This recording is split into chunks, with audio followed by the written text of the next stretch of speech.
For fisherman Jose Paz, Venezuela's Cardon refinery casts a long shadow over his livelihood.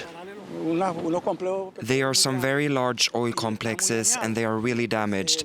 So the oil gets spilled in the Gulf. We have that problem of spills.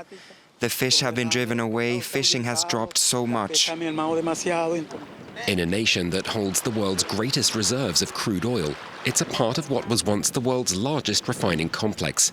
But decades of underinvestment and mismanagement have seen Venezuela's oil industry fall apart at the seams.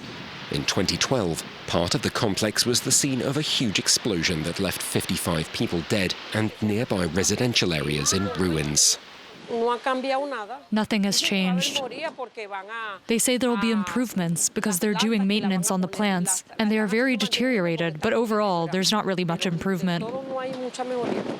From a peak of 3.5 million barrels a day in the 1970s, Venezuelan production fell to less than a third of that by last year.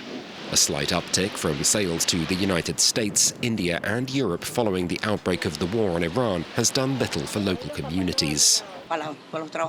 For the workers here, there are people out there who don't have a day's work. You wait, wait and wait. They say it is going to be fixed, that this is going to be sorted, but when?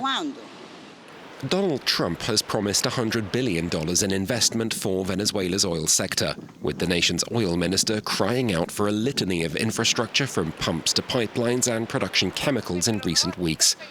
For those living in the shadow of rusting refineries, it can't come soon enough.